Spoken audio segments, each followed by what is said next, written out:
चांद के दक्षिणी ध्रुव को काफी रहस्यमय माना जाता है और वहां अरबों सालों से सूरज की रोशनी नहीं पहुंची।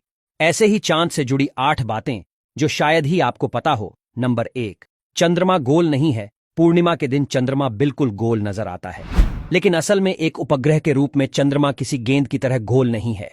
ये अंडे की तरह अंडाकार है। नंबर 2, पृथ्वी की रफ्तार धीमी कर रहा है चंद्रमा। जब चंद्रमा पृथ्वी के सबसे करीब होता है तो इसे पेरिग्री कहते हैं। इस दौरान चंद्रमा पृथ्वी की घूर्णन शक्ति भी कम करता है, जिसकी वजह से पृथ्वी हर एक शताब्दी में 1.5 मिलीसेकेंड धीमी होती जा रही है। नंबर 3, चंद्रमा की रोशनी पूर्णिमा के चांद की तुलना में सूरज 14 गुना अधिक चमकीला होता है। पूर्णमासी के एक चांद से आप अगर सूरज के बराबर की रोशनी चाहेंगे तो आपको 3,98,110 चंद्रमाओं की जरूरत पड़ेगी। जब चंद्र ग्रहण लगता है और चंद्रमा पृथ्वी की छाया में आ जाता है तो उसकी सतह का तापमान 500 डिग्री फ़ारेनहाइट तक गिर जाता है।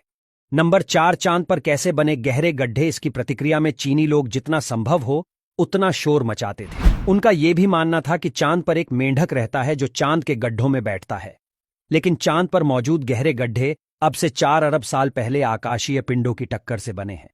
नंबर 5, चांद का रहस्यमयी दक्षिणी ध्रुव। चांद का दक्षिणी ध्रुवीय क्षेत्र जहां चंद्रयान 3 पहुंचा, नासा के मुताबिक इस क्षेत्र में ऐसे कई गहरे गड्ढे और पर्वत हैं जिसकी छांव वाली जमीन पर अरबों सालों से सूरज की रोशनी नहीं पहुंची है। नंबर 6, चांद पर सीक्रेट प्रोजेक्ट। एक दौर ऐसा था जब अमेरिका चांद पर परमाणु हथियारों के इस्तेमाल पर गंभीरता से विचार कर रहा था। इसका मकसद सोवियत संघ को अमेरिकी सैन्य शक्ति से अवगत कराना था ताकि उसे दबाव में लाया जा सके। इस गुप्त परियोजना का नाम a study on lunar research flights और प्रोजेक्ट 119 था। नंबर 7, ज्वालामुखी विस्फोट का ब्लू मून से कनेक्शन। माना जाता है कि चंद्रमा से जुड़ा ब्लू मून शब्द साल 1883 में इंडोनेशियाई द्वीप क्राकातोआ में हुए ज्वालामुखी विस्फोट की वजह से इस्तेमाल में आया। इसे पृथ्वी के इतिहास के सबसे भीषण ज्वालामुखी विस्फोटों में गिना जाता है। कुछ खबरों के मुताबिक इस धमाके की आवाज पश्चिमी ऑस्ट्रेलिया में स्थित शहर पर्थ, मॉरिशस तक सुनी गई थी। इस विस्फोट के बाद वायुमंडल में इतनी राख फैल गई कि राख भरी रातों में चांद नीला नजर आया।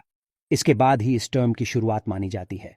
नंबर 8, लियोनार्डो डा विंसी ने पता लगाया था चांद का बाकी हिस्सा बहुत कम दिखाई देता है, इतना कि हम इसे न के बराबर कह सकते हैं, और कुछ दिखाई देना भी काफी हद तक मौसम पर निर्भर करता है। ज्ञात इतिहास में लियोनार्डो डा विंसी पहले ऐसे शख्स थे जिन्होंने ये पता लगाया था कि चंद्रमा सिकुड़ या फैल नहीं रहा है, बल्कि उसका कुछ हिस्सा केवल हमारी निगाहों से ओझल हो जाता है।